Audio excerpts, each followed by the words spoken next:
around my story. My life has taught me that each one of us has more than one face. And there are faces that are much worse than our nightmares. My name is Susan, and the story I will tell you needs to understand my reasons before judging me.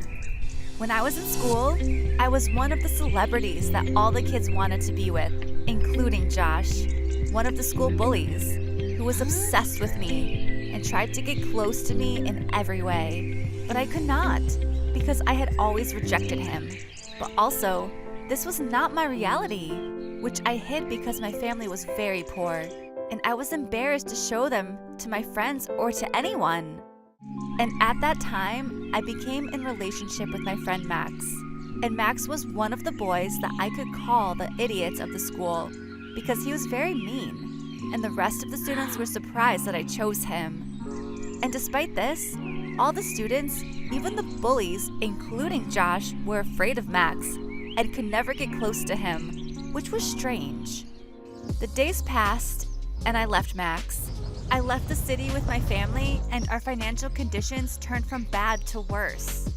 And one day, when I was leaving the university, a young man in a very cool car stood in front of me and smiled at me without speaking before introducing himself that he is Max, the school friend.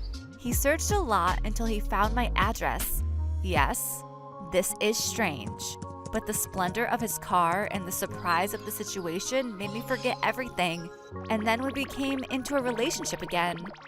He was very rich, and his house was like palaces. I was not mainly interested in knowing the source of this money because I knew that Max's father was rich since the school days, and this is not strange. But over time, I noticed his strange behavior.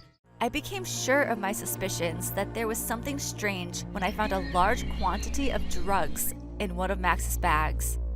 At first I hid that, but at some point, I told him what I saw and that I knew he was a drug dealer. At that time, he was very calm and told me that each one of us has something to hide, and this was my truth.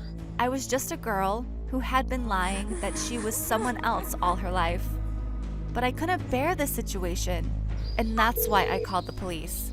They came to Max's house and arrested him and his men, except for a group that managed to escape. They gave me a big financial reward because Max was one of the most dangerous wanted drug men, but I lost Max forever. Of course, it was not true love, but this does not prevent that it caused me great pain. I decided to leave all this and go back to my family, but I did not find them and received a message. My family was kidnapped by Max's men, and they asked me to come to a place on the outskirts of the city if I wanted to see them again. Everything collapsed in my mind, and I felt like I was in a nightmare, and there was no solution for me other than to listen to their words and go to that place. There, Max's men came out to me with my family in handcuffs. For a moment, I was about to cry, but I held on.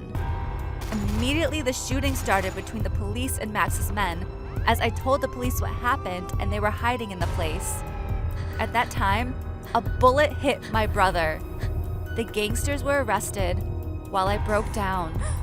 And I met Josh again, the school bully in the past, who was then one of the policemen who arrested the gangsters. The bullet that hit my brother caused his death, and I lost one of the closest people to me. But Josh never left me after that, and I got back in this ordeal. At that time, I made sure that I was stupid when I rejected him a long time ago and chose a fake face, just as I was fake too. Hello, my name is Brenda, and this is how I embarrassed myself when I was about 14 years old. Before I tell you my story, let me highlight a few points.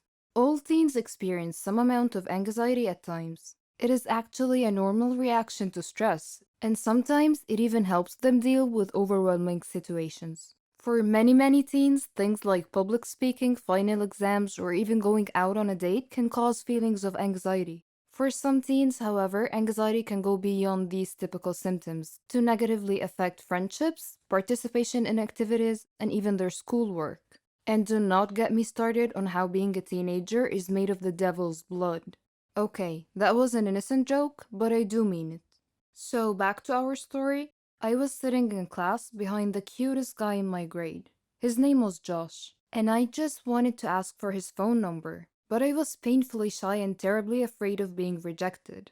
But it was almost time for the school dance. I wanted to go with him, but there was no way on earth I could have done it face to face. I tried to talk myself through the anxiety and convinced myself to actually go through with it. I debated with myself for a while, missing most of that day's in-class instructions before I finally decided to ask him. And I did. I did ask Josh for his number, and he agreed. He slowly took my phone, typed in his number, and handed it back to me. I felt relieved. I had finally gotten the number. I mean, I was wrong. There was nothing to be anxious about. I had made it much worse in my mind than it actually was. It was actually nice to realize I was anxious over nothing, to be over it and have his number. I got home later that day and I was so excited to call or text Josh. But because I'm socially awkward, I decided to try and text him. But the message didn't deliver. I checked the number he gave me and noticed that it included the digits 911, which indicated to me that he had given me a fake number. Maybe he was trying to avoid me. I suddenly became aware of how weird I had acted towards him. I didn't have much of a relationship with the guy before asking for his number. There was no rapport between us, so it came across as creepy when I asked him. I also asked him in the middle of class by tapping him on the shoulder. There was nothing smooth or even normal about how I went about it. I hadn't acted immoral, but it was painfully awkward, socially inappropriate, and thus doomed to fail. The encounter was painful, but from it I suppose I learned some lessons on how to appropriately socialize. I also learned that it is incredibly easy to miss obvious signs that other people are giving you when you're anxious, because you're so absorbed with yourself that you miss social cues.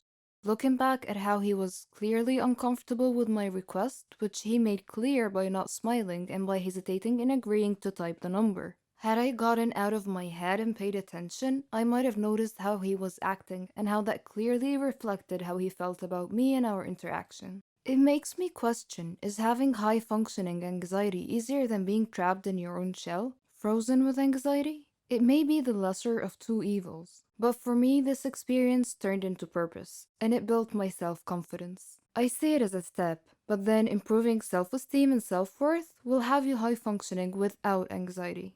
That is the end game. But you know what? Write your own script. You can't go on if someone else is writing your script. And I know that a lot of kids at school felt the same way. They didn't feel good, and I didn't know why. Kids will relate, and this is so freaky, and it makes anxiety even worse. You have to go to know that you are okay in school, and you cannot know unless you go. Getting over anxiety is not some hippie mumbo jumbo, and it took me years to get over what I call life fright. And I learned that the very hard way. Now, does the devil joke make sense?